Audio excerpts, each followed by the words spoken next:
Everyone, I'm gonna read the October 10 page on Courage to Change, Hope for Today, and One Day at a Time in Al-Anon. And it's going to be on page 284 on all 3 pages, so feel free to follow along with me, or you can just listen as well.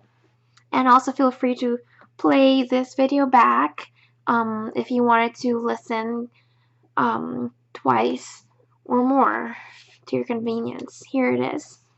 Page 284, October 10. This one, I'm going to read from A Courage to Change first. The road to my hometown wound along a steep hillside. As a child, I was often afraid that our car would swerve too widely and go over the edge. I used to take hold of the rear door handle and try to prevent this. I was too young to understand that my actions could not influence the path of the car. Yet, I often take a similar approach to my adult fears and persist in futile actions. Al-Anon helps me to accept what I cannot change and change what I can. Although I can't control the way alcoholism has affected my life, I can't control another person, and I can't make life unfold according to my plans. I can admit my powerlessness and turn to my higher power for help. When I am the driver, the responsibility for steering clear of the road's edge is mine. It is up to me to take my recovery seriously, to work on my attitudes, to take care of my mind, body, and spirit, to make amends when I have done harm. In short, to change the things I can. Today's reminder. Sometimes the only way I can determine what to accept and what to change is by trial and error. Mistakes can be opportunities to gain the wisdom to know the difference. Quote, if a crisis arises or any problem baffles me, I hold it up to the light of the serenity prayer and extract its sting before it can hurt me. That quote is from One Day at a Time in Al-Anon.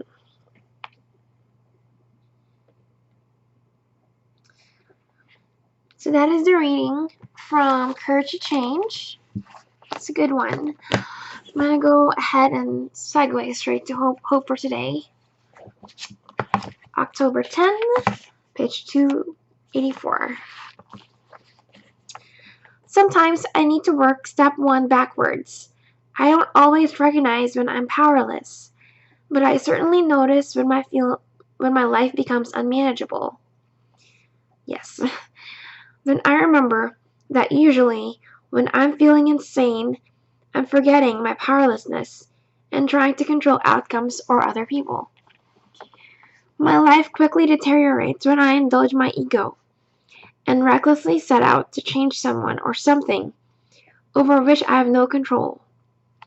In other words, when I try to get my way, I can be stubborn about it too, spending an inordinate amount of time and effort to that end. The inevitable result is pain, frustration, and utter failure.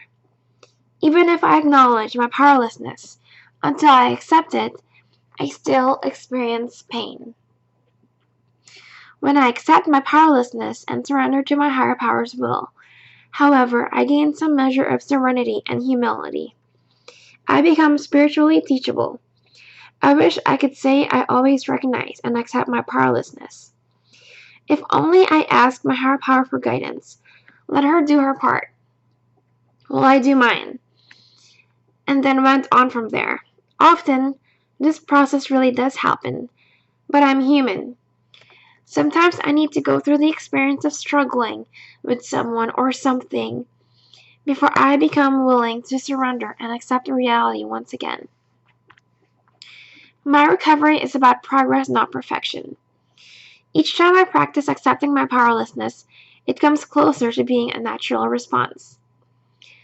The good news is that with surrender and acceptance comes release from my pain. Thought for the day. The pain is not in the surrender and acceptance. It's in the resistance.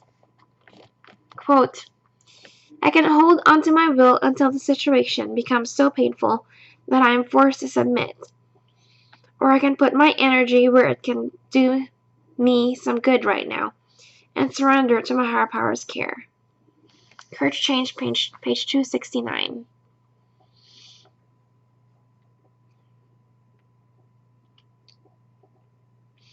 I like this. I can really relate this reading.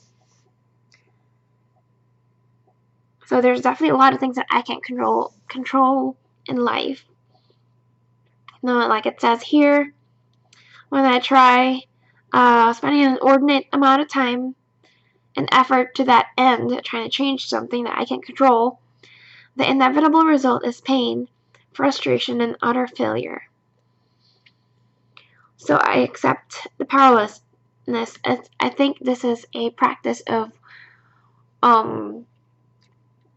free will when I give it over to my higher power instead of kind of mulling along in that well of misery.